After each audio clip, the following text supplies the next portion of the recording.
Alexander the Great was born in 356 BC in Macedonia, and from a young age he showed remarkable intelligence and ambition, tutored by Aristotle and trained as a warrior by his father King Philip II. He became king at just 20, and within a decade created one of the largest empires in history, stretching from Greece to Egypt and into India. Defeating the mighty Persian Empire at battles such as Issus and Gaugamela, his tactical brilliance, ability to inspire loyalty in his men, and use of innovative formations like the phalanx made him nearly invincible, and even though he died young at 32, his legacy as one of the greatest military minds has never faded. Genghis Khan rose from the harsh steppes of Mongolia in the late 12th century, born as Temujin, abandoned by allies, and left to survive in a brutal world of warring tribes. He united the Mongols through charisma, political skill, and ruthless determination, and then unleashed a storm upon the world,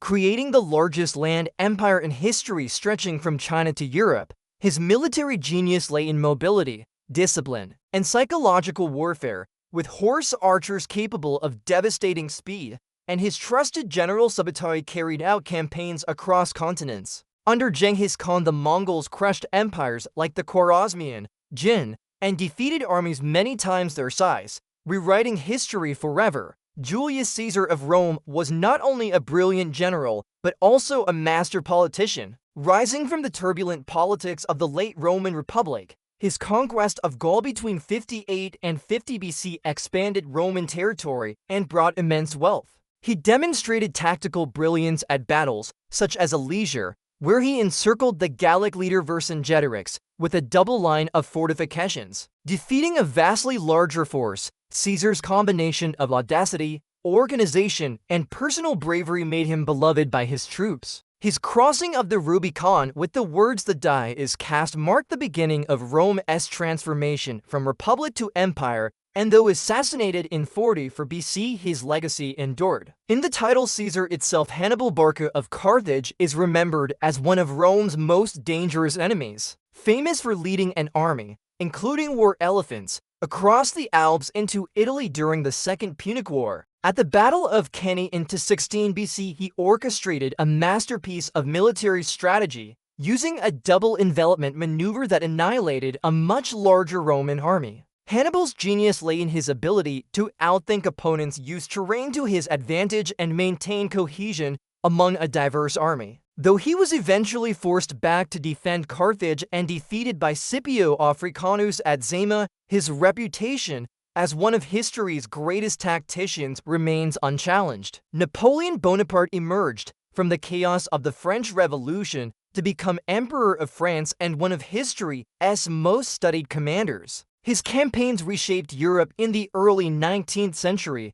At battles like Austerlitz in 1805, he demonstrated his mastery of deception, timing, and rapid movement, crushing the combined armies of Austria and Russia.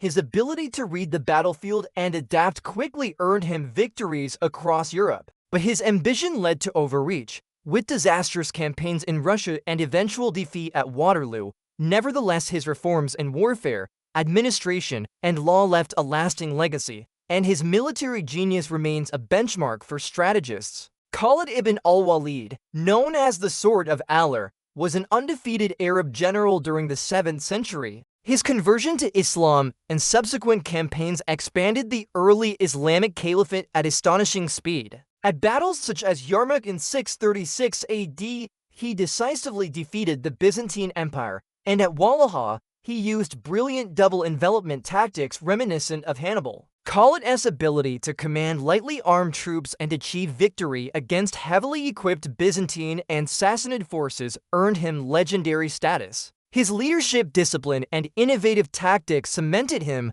one of the greatest generals of all time. Saladin, the great Muslim leader of the 12th century, became famous during the Crusades for his chivalry, leadership, and military brilliance. He united Muslim factions and fought against the Crusader states, achieving his greatest victory at the Battle of Hattin in 1187, where he crushed the Crusader army and soon after recaptured Jerusalem. His reputation extended beyond the Muslim world, as even his Christian enemies admired his honor and mercy. Saladin combined strategic patience with decisive action, balancing politics and warfare to create a legacy of both strength and magnanimity. Subutai, the brilliant general of the Mongol Empire and loyal lieutenant of Genghis Khan and later Ogedei Khan, masterminded campaigns across Eurasia. His genius lay in strategic vision, logistical planning, and coordination of multiple armies across vast distances. He led invasions of Eastern Europe in the 13th century,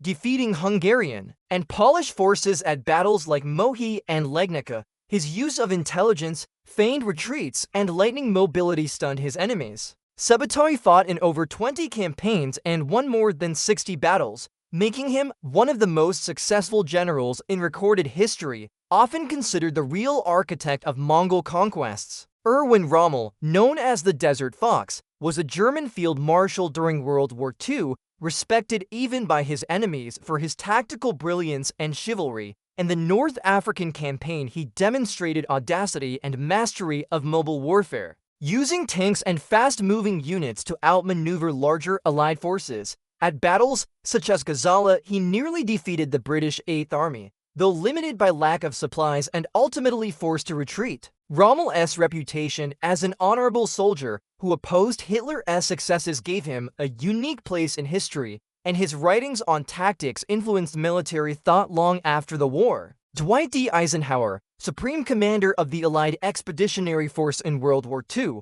was not a battlefield commander in the same sense as Alexander or Napoleon, but his genius lay in strategy, coalition leadership, and planning. He orchestrated Operation Overlord, the D-Day landings in Normandy in 1944, which became the decisive turning point in the liberation of Europe. Eisenhower's ability to manage vast armies from different nations, maintain unity among leaders like Churchill and Roosevelt, and coordinate logistics on an unprecedented scale marked him as one of the great generals. Later becoming President of the United States, his leadership reshaped both the war and the post-war world.